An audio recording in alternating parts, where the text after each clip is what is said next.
Good morning. My name's Deb. Hi, Deb. I'm a drug addict alcoholic, and I am nervous.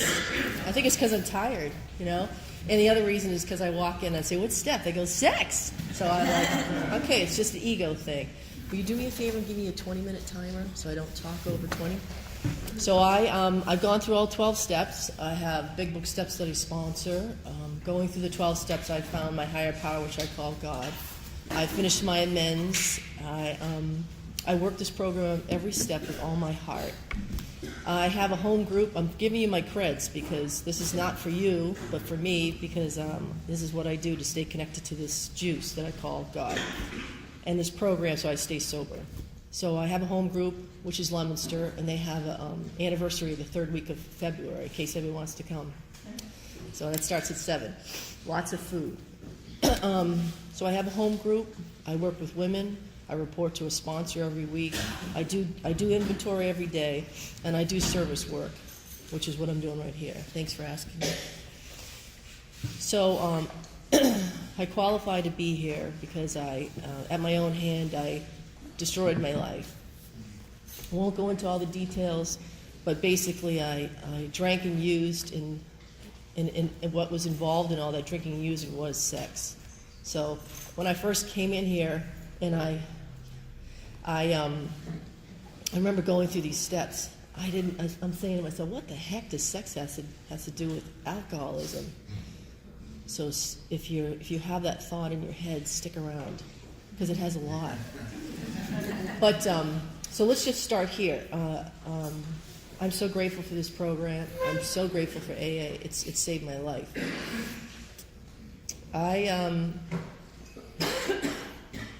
The way to go through, as far as I feel, the fourth step, the third part of the fourth step, which is what we're on today, is to talk about that I needed to do the stuff that came before it. So I couldn't just walk in here and start sex inventory. Although when I first came to Big Book Step Study, this was the first person I heard speak was on sex. This was my hook. I had been going to other meetings, and I had been doing a lot of character assassinations in the back of the room. This person stinks, their haircut's ugly, I wish everybody would shut up. And I was very, very angry. And I had no program, no connection to a source. I finally came to a Big Book Step Study meeting, and I was blown away because the first person I heard speak was a woman speaking about sex.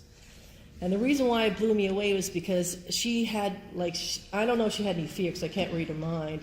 I have fear right now, just because I think I'm tired, I don't feel well, but and maybe because we're going to talk about sex. But what I heard from her was the truth. It was the first time I heard anyone just speak the truth out loud and connected to this disease. I couldn't see the connection at first.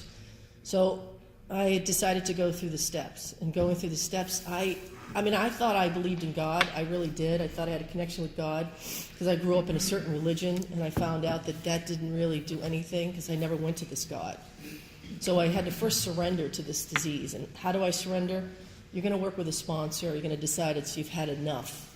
When you've had enough, you've had enough. And then you're willing to say, I've had enough. I want to work with someone. I want to do this work. I want to show up. I want to connect. So I did that. I was humbled by this disease. And then I decided that I was going to try not to run the show. I was going to give it to this other source. And then I took a third step prayer. And the third step prayer, we're not on the third step, but it connects with the fourth step, which is what we're on.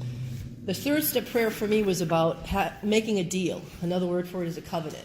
I made a deal, a covenant, an arrangement. I gave my word that I was going to go through this whole work with a person who's done it before me, and because I wanted to be relieved of me. I wanted to stop feeling ashamed of myself. I wanted to stop lying. I wanted to stop relapsing. I wanted to stop stealing. I wanted to stop doing all kinds of stuff that I never, ever thought I'd become. So I was willing to take this third step, asked to be relieved of the bondage of self. But what I had to do was to finish the work and work with others. Now, at the time I took that third step, I didn't care about you guys. Not at all. I just said it because I was supposed to say it. So I was basically lying. But I didn't know that then. So then I start and embark on the work. And I work with a sponsor who weekly checked my work. And we had to go through all three parts of the third step, out of the fourth step rather. And why is that relevant? Because I had to learn what pissed me off first, which was resentment. I had to learn what that was, why I kept getting mad, why I kept using, why I kept relapsing, because everybody made me mad, and why. And so I had to learn that through resentment, writing of resentments, identifying what made me angry. Then I had to learn about fears, and I had lots of them. But if you had asked me when I started this work if I had any fears, I'd say no. You know, I was ready to, when I first came in here, which was a little bit ago, I was ready to get in a fist fight with everybody. I was ridiculous. My whole life was about that. And I learned the discovery through this work, getting connected to a higher source, was that I was afraid of everything. I'd stopped maturing mentally and emotionally at the age of 10 because of stuff that happened to me as a kid. Not drama, just facts. But I didn't know that every conversation I had with any one of you people in this universe, I brought all that stuff with me. And I was ready for you. So resentment, fear, so then all of a sudden I'm understanding this, resentment and fear. Oh, this is who I am. I get it. So when we got to sex inventory, I thought, I say this every time, but it's the truth. I thought we were going to talk about positions and, you know, I did, you know, how I did it and what I did it, who I did it with, and I'm like, so, and I was going to these meetings every week, but this is what was in my head because I'm an alcoholic. I only think about what I think. I'm going to have to tell people. And when I got to that point, that is the reason we go through the steps. We go through the steps because you have this source that comes in because you're praying this third step prayer. Please relieve me of the bondage of self. Let me do this writing. Then you're connecting with your sponsor who's saying, keep going, keep going. And then you're going to meetings like this where you're watching the people sitting next to you that are changing. They're not relapsing anymore. And the other thing they're doing is they're smiling. You know, before when I was sitting in the back, I wanted to punch them in the face. What are you smiling for? But now I was sitting next to them. I was smiling too. And why? I don't know why, but it was this God source I was getting connected to. So then you get to the sex inventory, and when we get to this section, because I'm staying connected, I'm going to meetings, I'm reporting for duty, I'm doing my best. I'm not perfect, but I'm doing my best. The sponsor says, you know, make a list, pray, say the third step prayer, ask God to guide your pen, and list everybody you wanted to have sex with. They don't have to be a human. And fantasy. I know you laugh, but this is what she told me. And I'm like, ugh.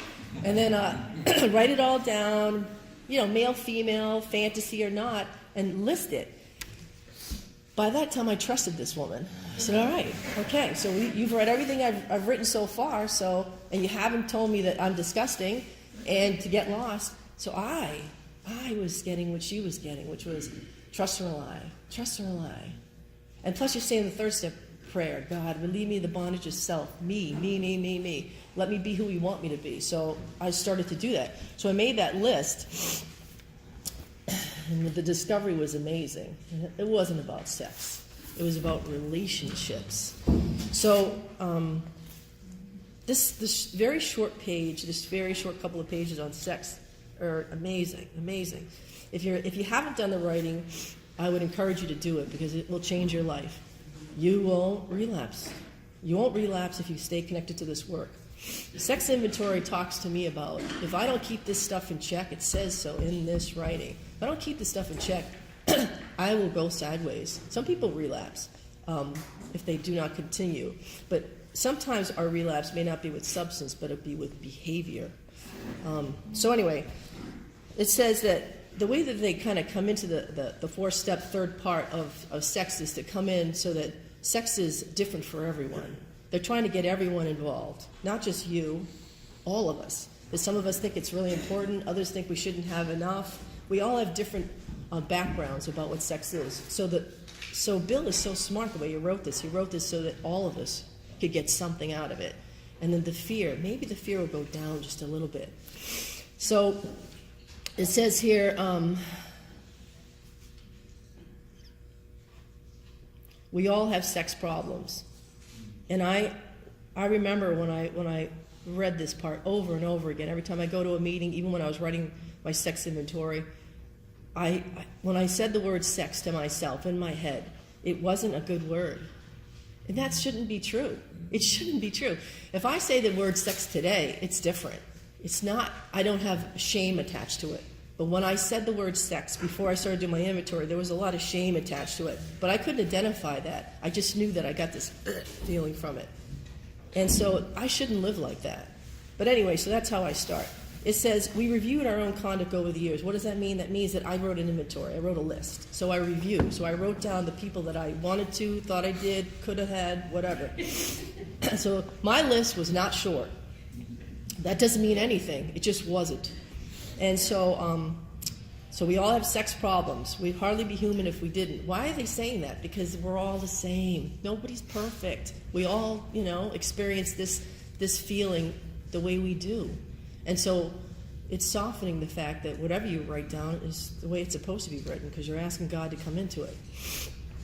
So I checked my conduct over the years, and then it lists questions. So after I made this list, my sponsor saw who I was, my sex inventory list.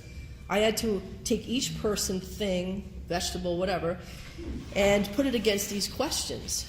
And this is where I learned how to be honest. So where had we been selfish, dishonest, and inconsiderate? I didn't know that then, but I know this now. So I'll just bring up anyone. Person X. Where was I selfish? I never cared about anybody else. I only cared that you looked at me, that I wanted you. I wanted you to like me. When you liked me, I felt better about myself. I felt like I was special because you liked me. It has nothing to do with how you felt. I didn't even care. You could have no face. It says, where had we been dishonest? The lie I told myself is that I was having a relationship. That's just what this whole step is about. This step's about relationship. If I'm having a relationship, that means you and I are conversing. We are engaging. No, that's a lie. I didn't care about you. I only cared that I got what I wanted and you didn't cheat on me. That's the bottom line.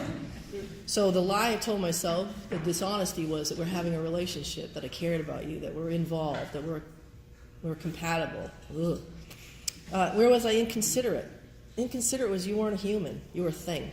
You were a thing for me to make myself feel better about, because I needed to feel better about myself because of the things that I felt like I had done in my past, that I had hidden, that this inventory drew out and allowed me to be honest in real time and see myself and say, okay, so I did these things. I'm not bad. This is just information.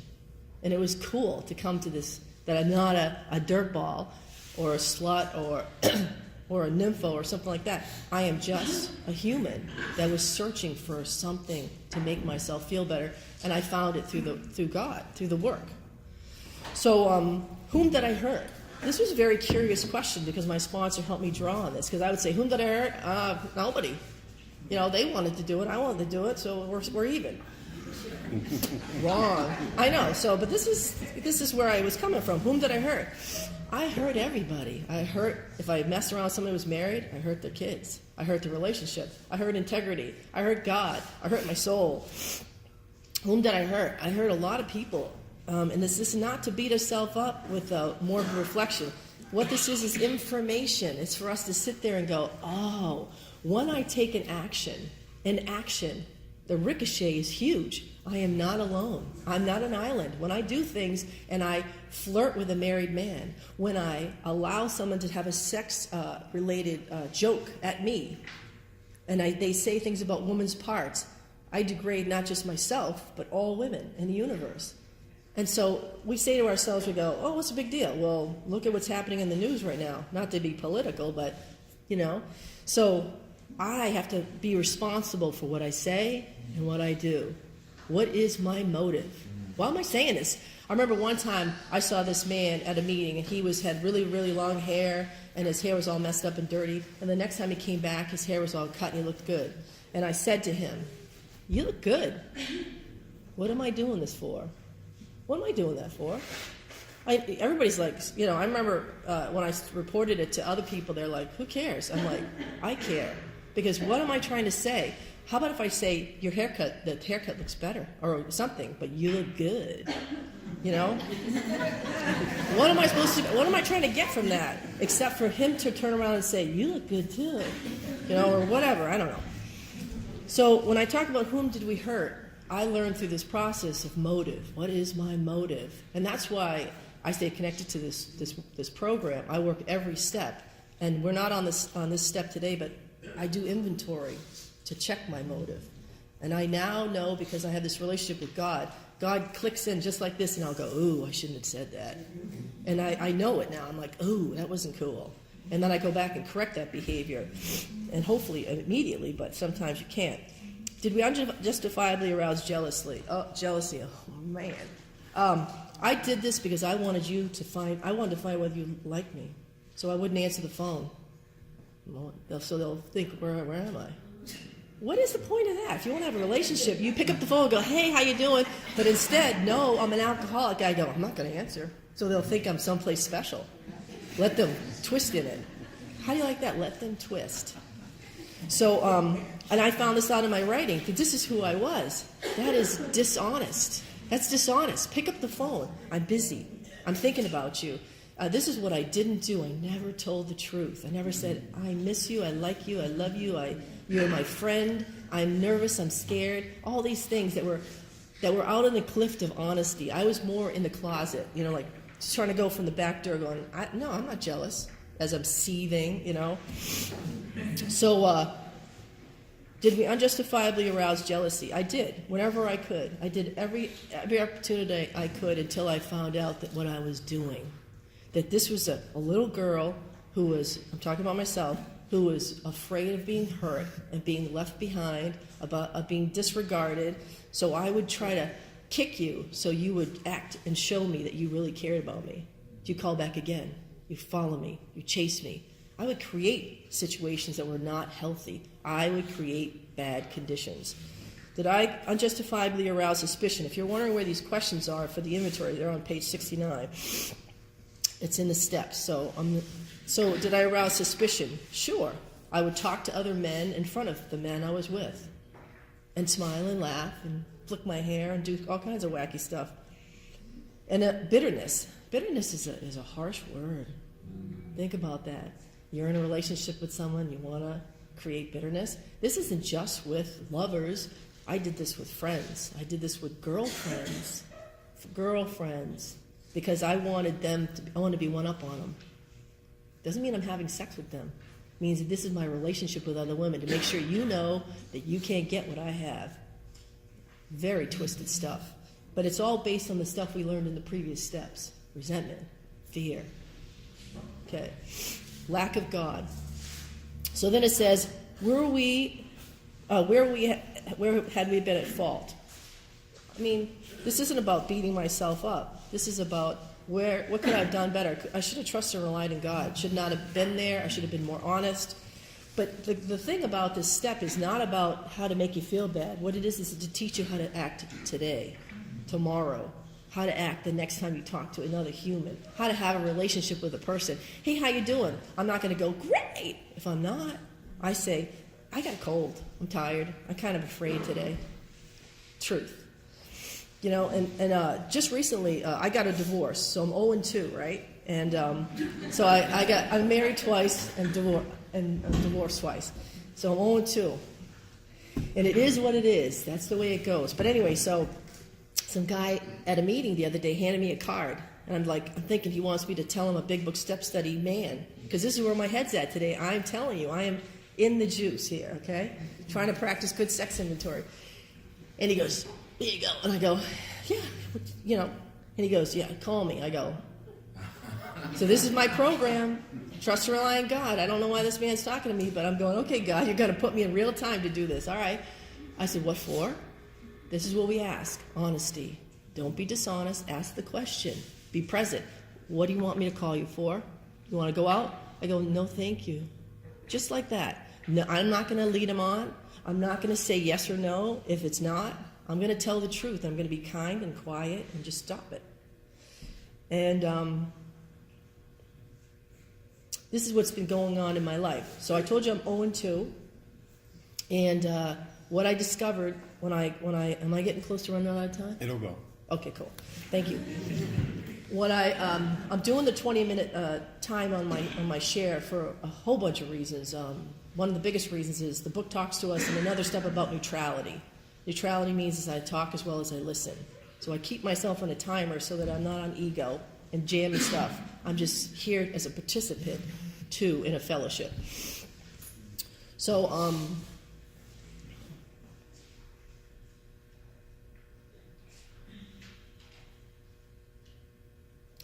I'm listening to God right now. God's telling me what I'm supposed to say. And I know it sounds corny to anybody who's not doing this stuff like in the moment, but when God wants me to change subjects, I just do it. So I'm just here doing it. Okay, so he wants me to stay on task and not talk about 0 and 2. All right, all right. So maybe we'll do that in a second, but okay. So,